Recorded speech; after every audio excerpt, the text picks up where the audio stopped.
Magandang oras na naman sa inyong lahat mga kaibigan. Ang ating pag-usapan ngayon ay tungkol sa inaabangan ng marami na boxing match ni Acting Mayor Baste Duterte at PNP Chief General Nicolas Torre.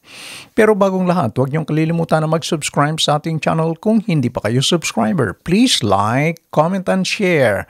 Pakiclick na rin ang notification bell para hindi ninyo makaligtan ng ating mga bagong video. Balik sa ating topic. Maraming nag-aabang kung matutuloy ang sagupaan ni Acting Mayor Baste at PNP Chief General Torre.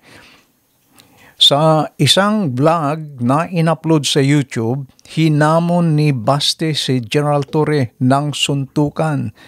Sabi ni Baste, kasi matapang ka lang, you have the position. Pero kung suntukan tayo, alam kong makakaya kita. But then, you are a coward. Yan ang hamon ni Duterte.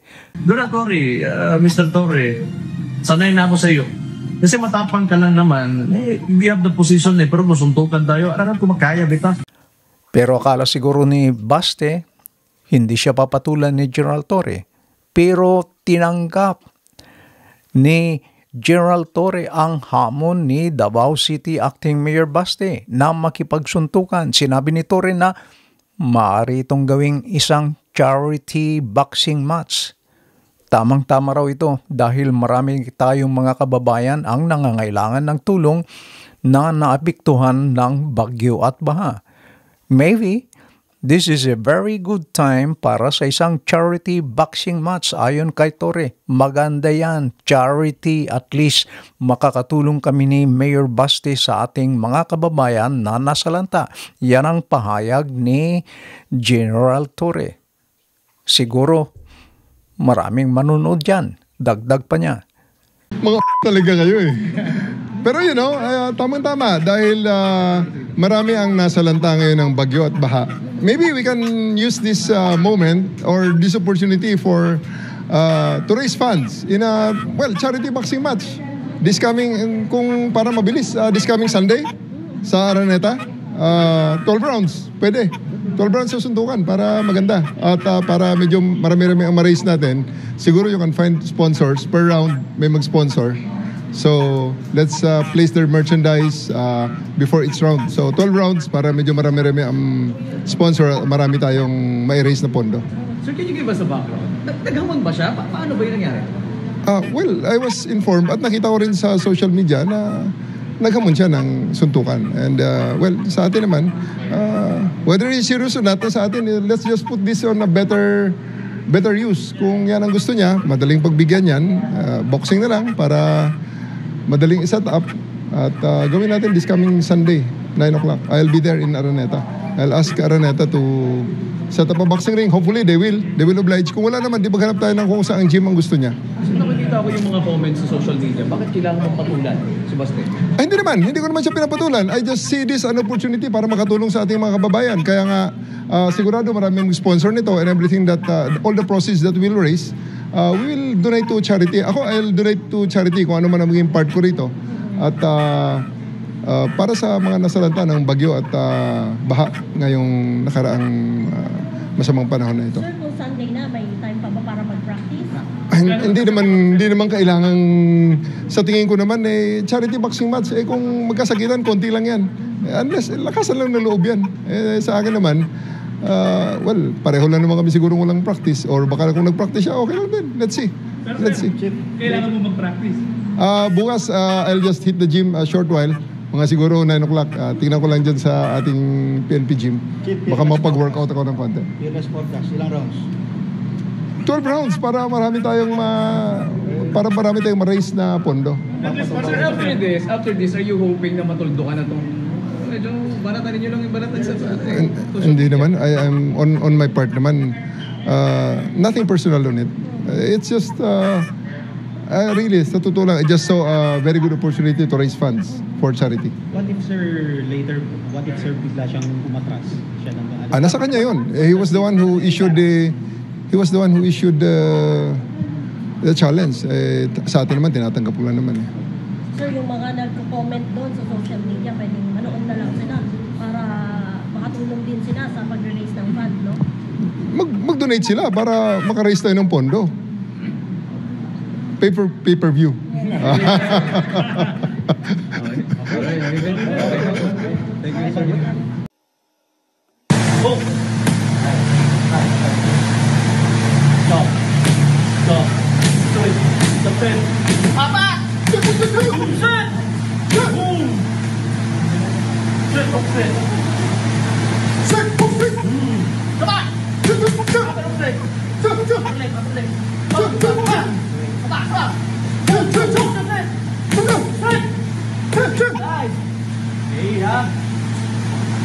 Laki Ang bayan. alam ko sa Araneta, may concert kami.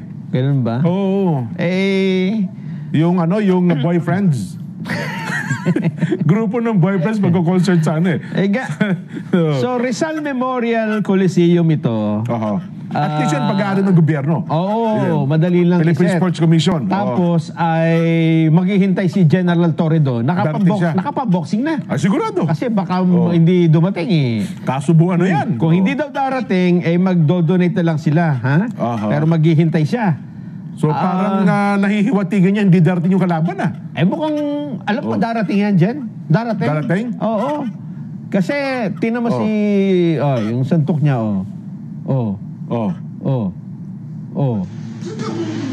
Ito mo, may puwersa din. Sige.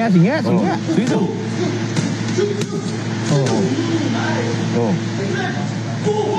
Kaya lang sa tingin ko, dyan, baka mga 3 rounds, mahirapan na siyang... Hindi, alam mo naman ang mga pagiging PNP, batak yan, Nason. Ganun ba? Batak yan, no? Ilan taon na ba wala ba tayong 10 of the tape? Ang reach niya, no? Meron Yan ang tayong 10 reach. of the tape. Oo nga, no? Kasi yung edad Yes. Mukhang malayo yung edad nila. Mas mabata Hindi, pero kung, siyempre, ayaw ko lang, pagiging general. Hindi ko lang kasi alam kung ano ang mga activities ni General Torre, no? O ito ba ay nagja-jogging, o ano pa man. Pero wag nila ipagkamali, Nelson, ha? Alam mo ba, baka hindi alam ng ating mga kababayan, noong kadete, si General Torre ng Philippine National Police Academy, siya po ay miyembro ng Boxing Corps Squad Cadet. Lumalaban talaga. Sabihin, yung kasing grupo nila ay ang sports. Nagbaboxing talaga. Boxing talaga. Kasi di ba nga, yung mga lumalaban nyo. Yes, mga... Yung nanalo sa Olympics. Sila Heidelin Diaz, yung mga sundalo yan Yung boksingero. Si Salamat. Si Marcial. Si Yumir Marcial. Ano yan mga tauhan ng AFP yan. Mga uniform personnel yan. Hindi ko lang alam kung sino kaya napasubo dito. Hindi, ako sa tingin ko, napasubo si Basti dyan. Ganun ba? Si Basti. Sa bagay hanggang hindi na siguro akalaing ikokol. Yan natin.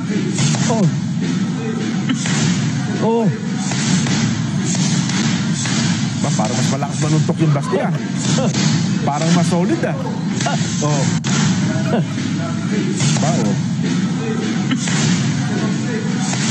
Ba? Nga. Parang puro kaliwa ang malakas ang kanan niya.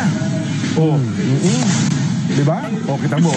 Paulit-ulit. Kanan ng At ang naglabas ng video na yan ay OVP na Vice President. Kung ganyan, mukhang matutuloy ang boxing, Jen.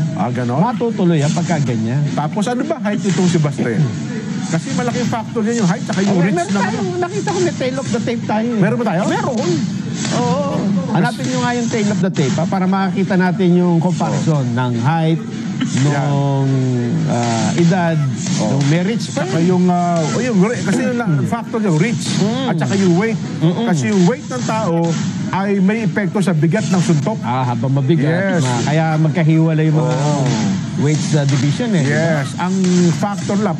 Pati nga si Senator Ping Lacson, idodonate daw niya ang 1 buwang kanyang pensyon dahil gusto niya rin sigurong magkaroon ng sagupaan nina General Torre at Mayor Baste. Pati nga si Larry Gadon, nakisawsaw din dito dahil willing daw siyang mag-volunteer bilang maging referee. Kung sakaling matuloy ang exhibition match na charity boxing fight ni General Torre at ni Baste ay nagvo-volunteer ako na maging referee because I am worried that General Torre might inflict a catastrophic injury on Baste. Dahil yan si General Torre, astig yan. At merong iniinom yan na energy drink, coffee. Ito, binigyan nga niya ako Itong coffee na ito ay talagang energy drink ito. At kapag ka nakainom ka nito ay talagang astig na astig. At talagang malakas na malakas ang katawan mo. Kaya ako ay nagwo-worry dyan kay General Torre. Baka ma-carried away siya at masobrahan ang pagsusuntok niya kay Baste. At ayoko naman na magkaroon ng serious injury dyan. Dahil na ito naman ay isang sports game lamang. At maganda nga layunin ni General Torre Astig na ito ay gawing charity fight. Kaya ako ay willing ako mag-volunteer na referee upang mabilis kumaawat sa kasakali mang magkaroon na ng talagang sakitan.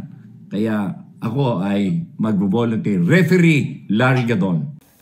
Pero nag-impose ng condition si Baste para matuloy ang kanilang boxing ni General Torre. Gusto niyang magpa-drug test ang lahat ng mga elective officials.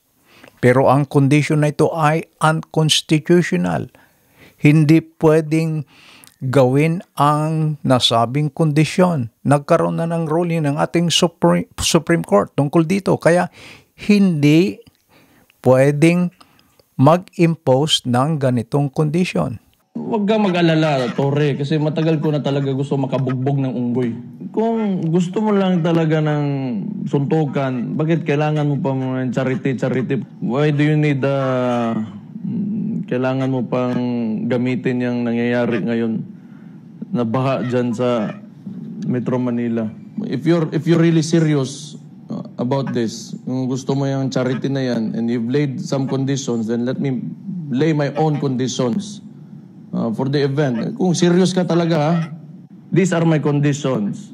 Pakiusapan mo yung amo mo na presidente and let it come out of his mouth that all elected officials should undergo a hair follicle drug test. Papalagan ko yung charity mo na yan. Wala problema. Kung if it will answer the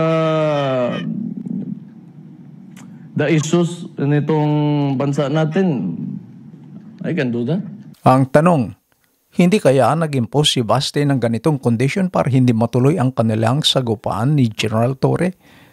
Hindi kaya alanganin siya, baka siya pa ang bugbugin sa kanilang boxing match? Mga kaibigan, ano ang iyong opinion? Kung meron, please leave your comment. Maraming salamat sa inyong panunood. Please like and subscribe. Maraming salamat. Bye-bye.